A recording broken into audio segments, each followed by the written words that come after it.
जय महाराष्ट्र मंडळी.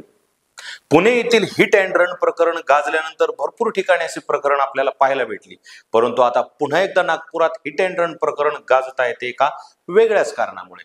कारण हे प्रकरण हिट अँड रन नसून ती एक हत्या घडवून आणलेली आहे. 22 मे रोजी नागपूरच्या मानेवाडा चौकात पुरुषोत्तम पट्टेवार वय 82 यांना एका कारने धडक दिली होती. त्यामध्ये त्यांचा जागीच मृत्यू झाला होता. पुरुषोत्तम पट्टेवार हे आपल्या बायकोला भेटण्यासाठी हॉस्पिटलला गेले होते आणि ते हॉस्पिटलमधून घरी येत होते. त्यांचा मुलगा डॉक्टर आहे आणि त्यांच्या बायकोचे ऑपरेशन झाले होते, म्हणून पट्टेवार हे त्यांना भेटायला हॉस्पिटलमध्ये गेले होते. या अगोदर एकाच आठवड्यामध्ये पुरुषोत्तम पट्टेवार यांना 2दा गाडीने धडक दिली होती आणि यामधून ते सुखरूप घरी आले होते. परंतु 22 मे रोजी त्यांना एका भरधाव कारने उडवले आणि त्यातच त्यांचा जागीच मृत्यू झाला. मग हे प्रकरणाला हत्येचे स्वरूप कसे आले, चला तर पाहूया नेमकं प्रकरण काय. नमस्कार, मी पीके भांडवलकर. हल्ला बोल या चॅनल मध्ये आपल्या सर्वांचे मनपूर्वक स्वागत करतो. चॅनलला जर सबस्क्राईब केलं नसेल तर प्लीज सबस्क्राईब करा. नागपुरात 22 मे रोजी हिट अँड रनचं प्रकरण घडलं. त्यात एका व्यक्तीचा मृत्यू झाला. आधी हे प्रकरण हिट अँड रन असं वाटलं होतं, परंतु पुरुषोत्तम पट्टेवार यांचा एकाच आठवड्यात 2दा अपघात झाला होता आणि ते त्यातून बचावले होते. परंतु तिसऱ्या वेळी मात्र त्यांचा तेथे जीव गमवावा लागला. हा सगळा प्रकार पाहून त्यांचा मुलगा मनीष याला कुठेतरी मनात शंका येऊ लागली.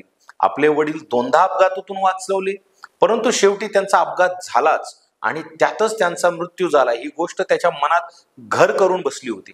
त्यामुळे त्यांना कोणावर तरी शंका येत होती.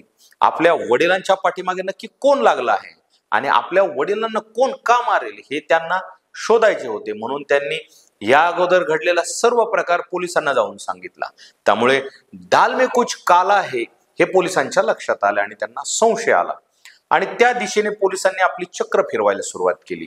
तर या प्रकरणात दुसरं तिसरं कोणी नाही तर मनीषची बायको म्हणजेच अर्चना पुट्टेवार यांनी पुरुषोत्तम पुट्टेवार यांना मारण्यासाठी 1 कोटींची सुपारी दिली असे समजले.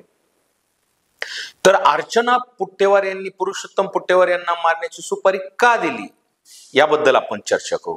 सर्वप्रथम असंच वाटत होतं की पुरुषोत्तम पुट्टेवार यांच्याकडे 300 कोटींची संपत्ती आहे आणि ही 300 कोटींच्या संपत्तीसाठी अर्चना पुट्टेवार यांनी त्यांच्या हत्येची सुपारी दिली. परंतु पुरुषोत्तम पट्टेवार यांच्याकडे फक्त 20 ते 22 कोटींची संपत्ती आहे असे समजते.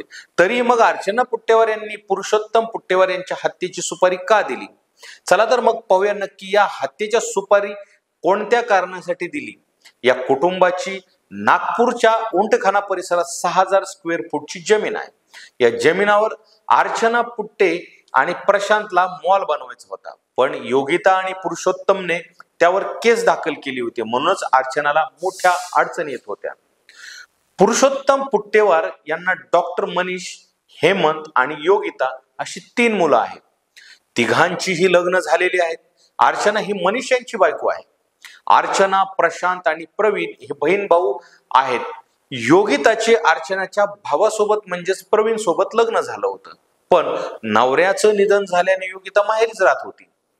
योगिताने सासरकडे संपत्तीत वाटा मागितला होता. ते प्रकरण कोर्टात आहे. योगिताचे वडील पुरुषोत्तम हे कोर्टात पाठपुरावा करत होते. त्यामुळे पार्लेवार कुटुंबातील संपत्ती योगिताचा 3रा हिस्सा होणार होता. पुरुषोत्तम संपूर्ण संपत्ती दुसऱ्या मुलांना देतील अशी भीती अर्चनाला होती. त्या रागातूनच अर्चनाने सासऱ्याला मारण्याची सुपारी दिल्याचं पोलीस तपासात उघड झालेलं आहे. योगिताला पुरुषोत्तम यांच्या संपत्तीतील मिळणारा वाटा आपल्यालाच मिळवता येईल यासाठी पुरुषोत्तम यांच्या खुनाचा कट सून अर्चना आणि तिचा दुसरा भाऊ प्रशांत यांनी रचला होता. हत्येसाठी सुपर किलर सोबत डील केली होती. तिने आधी सासऱ्यांची हत्या करण्याची कल्पना भाऊ प्रशांत पार्लेवार याला सांगितली. प्रशांतने सुपारी किलर म्हणून सार्थक नावाच्या इसमाला जबाबदारी सोपवली. त्याला ड्रायव्हर म्हणून कामावर ठेवण्यात आले. सार्थकने 22 मे रोजी पुरुषोत्तम यांना कारने जोरदार धडक देऊन पलायन केलं. या धडकेत पुरुषोत्तम यांचा जागीच मृत्यू झाला. सचिन धर्मा आणि नीरज उर्फ नाईटी निमजे या दोघांच्या मदतीने सार्थकने ही हत्या घडवून आणली होती. या हत्येसाठी अर्चनाने सुपारी किलरला 1 कोटीची सुपारी दिली होती. या कामासाठी त्याला 17 लाख रुपये ऍडव्हान्सही दिले होते. तसेच बारचे लायसन देण्याची आणि बारसाठी जागा देण्याची डीलही झाली होती. सार्थकने हत्यासाठी जुनी कार खरेदी केली होती. सार्थक आणि त्याच्या आणखी 2 मित्र त्याच्या सोबतीला होते. हल्लेखोरांना मोक्षधाम घाटातील एका ऑटोमोबाईल फर्म कडून जुनी कार खरेदी करून दिली होती. 1.60 लाखात ही कार खरेदी केली गेली होती. त्यासाठी सार्थकने नीरजला 1,20,00,000 रुपये दिले होते, तर सचिनने 40,000 रुपये दिले होते. नीरज आणि सार्थक कारमध्ये होते तेव्हा सचिन बाईकवरून तेथे आला. या तिघांनी पुट्टेवार यांच्या रिक्षाचा पाठलाग केला. जेव्हा पुट्टेवार रिक्षातून उतरले तेव्हा त्यांनी कारने जोरदार धडक दिली. त्यात त्यांचा जागीच मृत्यू झाला. चला तर पाहूया नक्की कोण आहे अर्चना. अर्चनाचा पती मनीष हे डॉक्टर आहे. अर्चना पुट्टेवार ही पुरुषोत्तम पुट्टेवार यांची सून आहे. गेले 3 वर्षापासून ती गडचिरोलीच्या नगर नियोजन विभागात सहाय्यक संचालक म्हणून कार्यरत करत आहे. तिच्याकडे चंद्रपूर जिल्ह्याचाही प्रभार आहे. नगर क्षेत्रात विकास आराखडा मंजूर करताना अर्चनाने घोटाळा केल्याचे अनेक आरोप आहेत. चला तर पाहूया अर्चनाचा भाऊ प्रशांत कोण आहे. प्रशांत हा नागपूरच्या उंटकाना रोड परिसरात राहतो. त्याचे राजकीय संबंध असल्याचंही सांगितलं जात आहे. प्रशांत हा केंद्र सरकारच्या मायक्रो स्मॉल अँड मीडियम एंटरप्राइजेसचा संचालक आहे. त्याचं ऑफिस नागपूरच्या सेमिनार हिल्स येथील सीजीओ कॉम्प्लेक्स येथे आहे. चला तर पाहूया तिघांनी मिळून हत्येचा कट कसा रचला. अर्चना, भाऊ प्रशांत यांच्या मदतीने सार्थक आणि सचिनला पुरुषोत्तमचा खून करण्यासाठी 1 कोटी रुपये देण्याचे वचन दिले होते. सुरुवातीला दोघांना सोन्यासह सुमारे 17 लाख रुपये दिले होते. तसेच अर्चनाच्या नातेवाईकाने सचिनला बिअर बारसाठी जागा आणि परवाना देण्याचे आश्वासन दिले.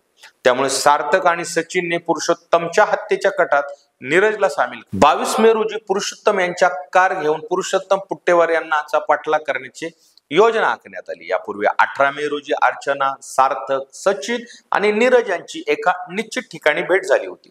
बैठकीत चौघांमध्ये घटनेच्या दिवशी काय भूमिका होती याबाबत चर्चा झाल्या. पुरुषोत्तम हत्येनंतर सार्थकने वैष्णवी देवीची यात्रा केली. चला तर पाहूया मग अर्चनाकडे नेमकी संपत्ती किती आहे.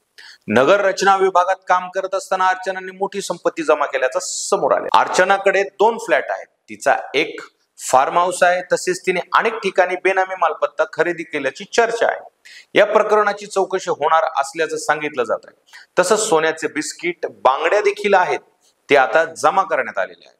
सासऱ्याचा खून करण्यासाठी अर्चना 1 कोटी रुपयांची सुपारी दिली. त्यापैकी 17 लाख रुपये आरोपींना दिले होते. यात एक 40 ग्रॅम सोन्याची बांगडी, 100 ग्रॅम सोन्याचे बिस्किट दिले होते. तर चला पाहू नेमका अर्चना पुट्टेवार त्यांच्या कार्यकाळात काय करत होत्या. जमीन येण्यासाठी करण्यासाठी रेकॉर्ड बनवले जाते. जमिनीचा वापर औद्योगिक, वाणिज्य किंवा निवासी करण्यासाठी म्हणजेच नॉन ऍग्रिकल्चरल येणे करायचा असेल तर नगर रचना विभागाकडून परवानगी घ्यावी लागते. या परवानगीसाठी सहाय्यक संचालक अर्चना पुट्टेवार हिचे दर ठरलेले होते, अशी माहिती प्लॉटिंग क्षेत्रातील सूत्रांनी दिली. फाईलवर वजन ठेवल्याशिवाय ती पुढे सरकतच नव्हती. दररोज नगर रचना कार्यालयात याद्वारे मोठी उलाढाल होत असे. हेकेखोर स्वभावाच्या अर्चना पुट्टेवारचे कार्यालयातील सहकार्यांशीही फारसे पटत नव्हते. अर्चना पुट्टेवार हिची कार्यपद्धती वादग्रस्त होती. त्यामुळे तिच्याबद्दल अनेक तक्रारी नागपूरच्या वरिष्ठ कार्यालयात गेल्या. मात्र या तक्रारीचा ना चौकशी झाली ना कारवाई झाली. तक्रार दडपण्यासाठी ती वजन वापरत असेल. त्यामुळे या तक्रारीवर कुठलीही कारवाई होत नसेल. वरिष्ठ कार्यालयात तिला पाठीशी घालणारे नेमकं कोण याची चर्चा सुरू आहे. दरम्यान गडचिरोली शहराजवळील नवेगाव, मुडझा, कोटगल या भागालगत वैनगंगा नदी आहे. ही परिसर पूर रेषेत येतो. मात्र येथे भूमाफियांनी हाताशी धरून येणे परवाने वाटण्याचा प्रताप अर्चना पुट्टेवार हिच्या कार्यकाळात मोठ्या प्रमाणात झाल्याचे सांगितले जाते. भूमाफियांना तिने संरक्षण दिल्याने पूर रेषेतील प्लॉटिंगलाही सोन्याचा भाव आला होता. या धोकादायक परिसरात मोठे इमले उभे राहिले. तिच्या कार्यकाळात दिलेल्या येणे परवान्यांची चौकशी झाल्यास मोठा गैरव्यवहार उजेडात येऊ शकतो. तर अर्चना पुट्टेवार या सध्या पोलीस कोठडीत आहेत. तर हे सर्व असे अर्चना पुट्टेवार यांचे कारनामे आहेत. तर अशाच नवनवीन गोष्टी पाहण्यासाठी आपल्या चॅनलला सबस्क्राईब करा आणि तुम्हाला ह्या केसबद्दल काय वाटतं हे आम्हाला कमेंट करून कळवा. धन्यवाद.